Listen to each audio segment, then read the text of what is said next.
Hello, AP Worlders. We are back. It's been a while, but we're back. And we're lecturing on the post-classical continuity and changes in states.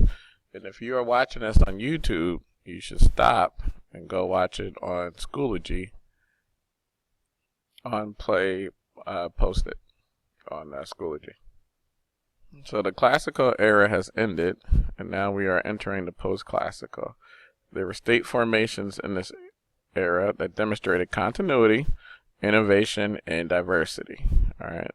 China, or some states, attempted with differing degrees of success to preserve or revive imperial structures. But you can see here, this is a map that shows some of the groups that were prevalent during this post-classical era. Right. We got the Vikings, the Aztecs, the Incas, Polynesian people. We still have Bantu migration. All right, these Swahili East Coast states are going to be important during this era, as well as the city of Timbuktu and the civilizations that are going to form here. There's going to be three that are going to come here. This one's going to be a major one during this time period, the Islamic Caliphates. All right, so the rise of Islam. The Byzantine. All right, notice there isn't one here in Europe. All right, because Europe's going to be a collection of feudal states. All right, feudalism. All right, then we're going to have China and India. All right, but there's a look at some of the main places that we'll discuss during this post-classical era. Oh, I forgot Japan as well, and Korea. All right, first let's look at some of the new places that developed during this time. All right, there's going to be smaller, less centralized states that will develop during this time. Examples would be the East African Coast Swahili civilizations, all right, which would be here. All right, these are going to be a collection of 30 or more city-states along here, all right, but they're going to be important for this trade in this Indian Ocean region. All right, also in West Africa, we're going to have the kingdoms of Ghana, Mali, and Songhai in West Africa. All right. Another place that is going to develop that's going to be new during this time period is going to be Russia. All right. It's going to be Kiev in Russia. Japan, Korea, and Vietnam would also emerge. All three of those places, Japan, Korea, Vietnam, would be strongly influenced by China.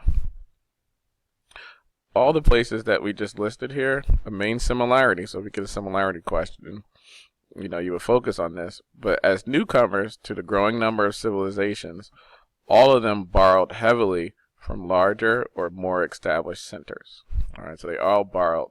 The East African and then the kingdoms in Ghana, Mali, and Songhai, those they're going to all borrow from the Islamic Caliphate and the Islamic dynasties. Russia is going to borrow heavily from the Byzantine. Japan, Korea, and Vietnam would borrow from China, as I said earlier. All right, that's not on your sheets, but you guys should make sure you note that somewhere in your notes about where they borrowed from. All right, one of the most influential groups during this time period is going to be Islam developing. All right, Islam's going to introduce a new state and concept during this era. All right, the idea of having a caliphate. All right, that's spelled C-A-L-I-P-H-A-T-E. All right, and the caliphate is it's an Islamic state, but it's led by a caliph, who is a political and religious leader, who is a successor to the Islamic prophet Muhammad. All right, his power and authority is absolute. All right, and this is kind of what ISIS is trying to create.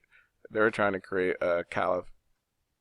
Similar to how they did back in these times in the post-classical era, right? So they're going to rule. You see this land up here in northern Africa into the whole Middle East, and eventually they're going to rule over this land as well, which is current day like Afghanistan, Iran. All right, this is current day like Iraq.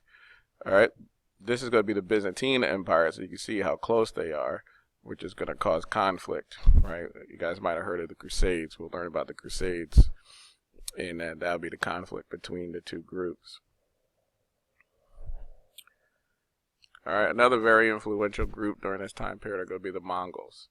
All right, they're going to be pastoral people, and they're going to build a powerful empire, and they're going to integrate both people from pastoral and agrarian worlds.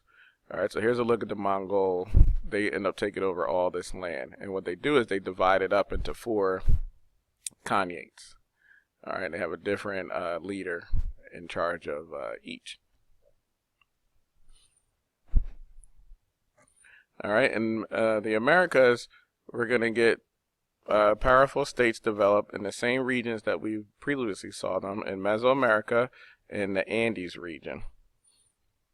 In the Americas, the state systems expanded in scope and reach, so they're going to be a lot larger than they were during the classical era. All right, the Mayan region, just here, would flourish with city-states, but then the Aztecs would be the next great group to come in here. And then the Incas would rule this area, the Andes region, where we've seen groups rule. All right, next we're going to look at the Byzantine and China.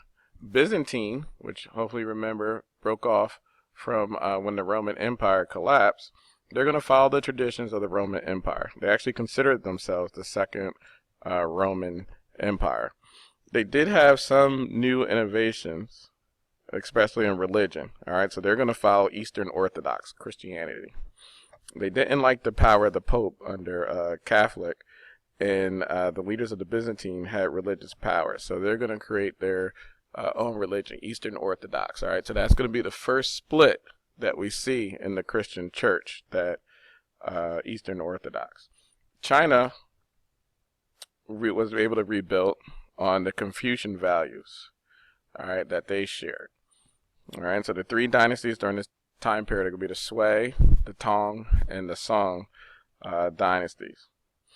Both the Byzantine and China had new innovations, though, such as new methods of taxation and tributary systems. The Chinese tribute system was for said that foreign people could establish trade and contact with China as long as they demonstrated their subservience to China by paying them a tribute. The tribute would be gifts and goods, and then they would also have to perform some rituals, such as like kneeling to the Chinese emperor to show their subservience to China. In the western half of Europe, what we'll learn about is how they developed after Rome collapsed. No one group kind of controlled it, and they joined into different feudal kingdoms. All right, so hopefully you remember feudalism with like the knights, the kings, right, the castles. All right, so that's what Europe is going to go through during this time. Japan will also be a feudal system as well.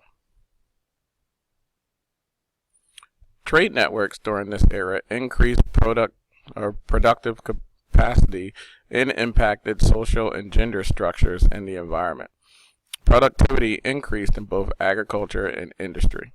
Rising productivity supported population growth and urbanization, but also strained environmental resources. Shifts in production and increased volume of trade also stimulated new labor practices. An example of increased agricultural production would be chinampas, which are here, which are floating gardens. All right, so what they would do was build these gardens on the middle of lakes. All right, another agricultural production increase were these terrace farmings. All right, where you see they build like steps into the side of the mountains, and that way like the seeds would stay, and then the crops can grow on these steps. Another agricultural production increase was the horse collar, which enabled them to plow the fields. Textile production and porcelain also increased from Asia, as well as iron and steel from China. Here's a look at porcelain. Changes in labor would include free peasant agriculture, nomadic pastoralism, and various forms of coerced and unfree labor. New coerced labor included serfs in Europe and Japan.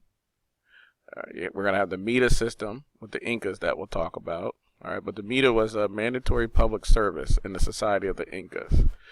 And so basically what the Mida was it was a form of tribute to the Incan government, all right, in the form of labor. So every person that lived in the Incas would have to work for a set amount of time as their part of their citizenship.